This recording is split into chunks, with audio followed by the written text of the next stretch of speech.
Buckle up because Dracotail is the real champion. And make sure you guys smash the crap out of that Pittsburgh top 32 button so you guys don't miss out more on us. I know it's top 8 plays out now, but Konami actually did us a favor and actually posted basically the whole set of data for top 32 for us. So your true breakdown here for your top 32 was you had 11 Dracotail, which is not that surprising. We had 7 Yummy Mitsurugi decks. That's a horrifying number to see. We had 4 Malice. Now, honestly, I'm more surprised about Malice actually doing so well. Malice actually ended up in 9th place, and I'll try to take a look at that list a little bit later in the week for you. Kind of give you some data and some insight as to really what was going on with that creation and how that deck was doing so well. Now, we did have 2 Lunalite decks within the top cut, which I really wish we could have seen, the second challenger bringing up the rear. We also had Yummy and Mitsurugi. They're separate identities. So, truthfully, you got a lot of these decks that have been doing well. Now, what were your one-offs? We did have a Vanquish Soul list in the top cut, which, shocky darn, that one really shocked me. We also had a Sky Striker deck. Sky Striker was actually very, very, very far along within the top cut. I think that one was one of the most shocking lists to me. We also did get the chance to see Crystron coming to life. That deck actually has fallen off pretty dramatically right now. And we also did have a Gem Knight list, kind of getting a little bit freaky in the back section, showing us that this deck can still do a lot of the explosiveness that, the OTK is pretty used to. But overall, actually having the full set of data to look at is very, very nice. Now, we have to go look at top 8. All right, so winning our event was none other than the unstoppable force. That is Dracotail. And are you really surprised about this? The real MVPs were, I think, the 9 Mall Charmies, and they actually really talked about that during the feature matches, that having access to these cards was absolutely absurd. But also, the Bystials came in very, very clutch. I think a lot of people just didn't really expect to see the Bystials being this removing force. But let's call it what it is here, people. I think, having access to this stuff, and also, seeing that you don't need thrust, you don't need triple tag talents. You can gut these cards out, and you can just play a much more straightforward package. Also, just the single Fallen of Albaz with the 2 branded fusions.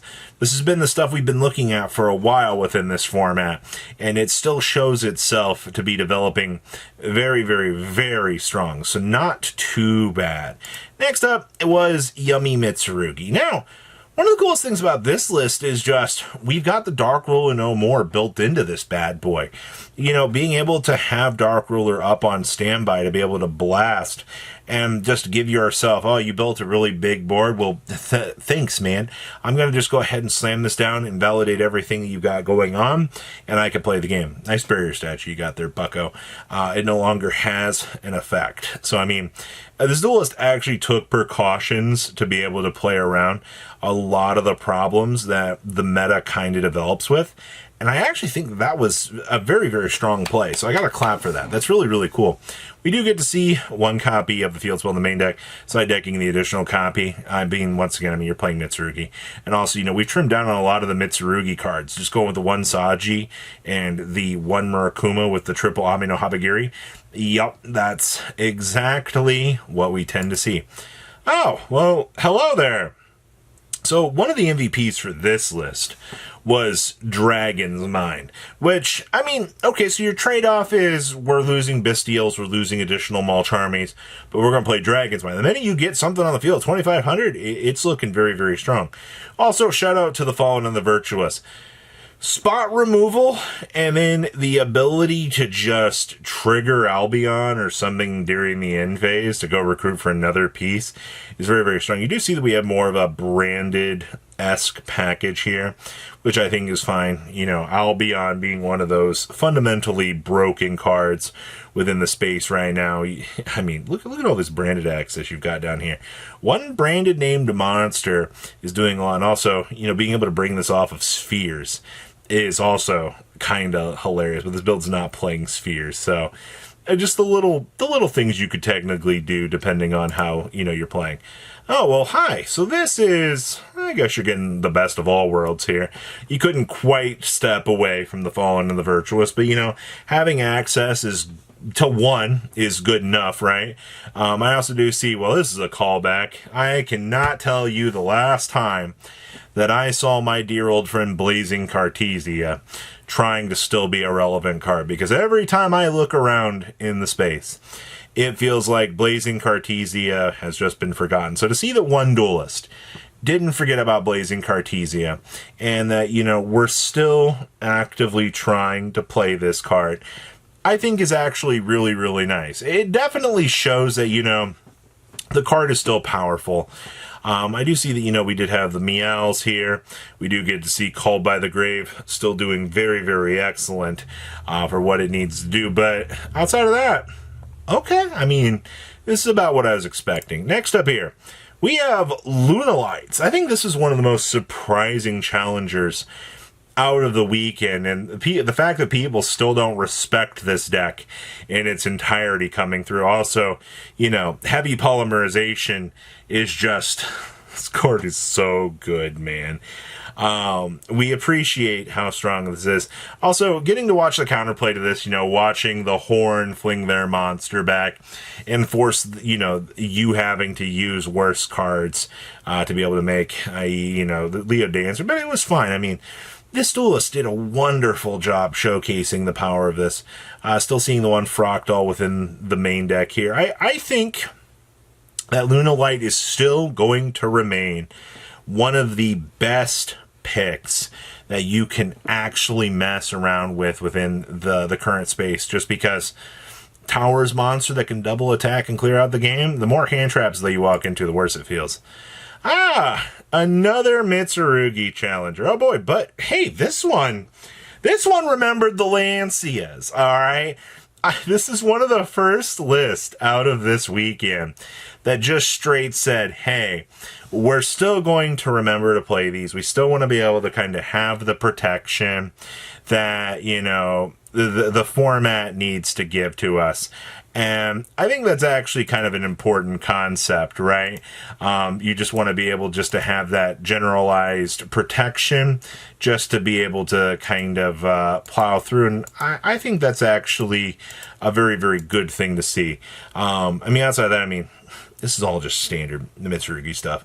I think most of the lists have all come to the concession now that we're just going to run the one Saji, and that's basically all that we need for the combo pieces. Regional lists have tried other ways, but it's not entirely crazy. Look at that. See, just another polarizing shift here.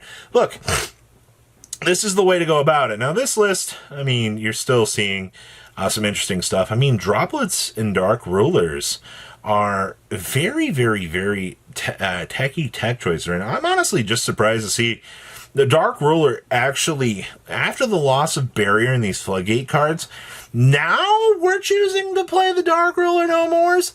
I guess being able to shut off the interactable Dracotail monster actually is technically a good call. In fact, we are also side decking a Crossout. Is interesting. I mean, they also did go far enough to have the Call by the Grave built into the main deck, so I mean, it's actually not too bad.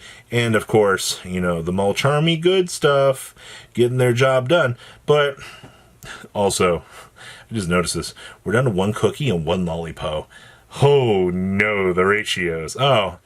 See, look, somebody remembered the rest of the package. This build brought the Kusanagi, the Aramasa, and the Futsu.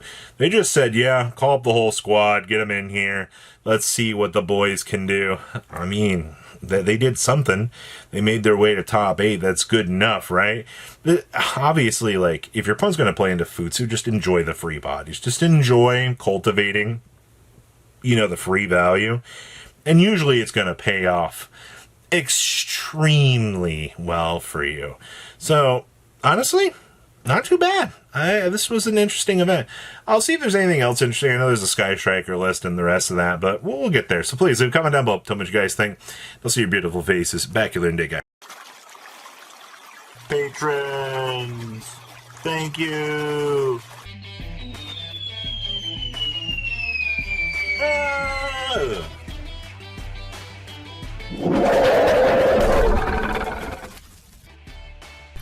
Thank you so much for watching. Check out these other videos.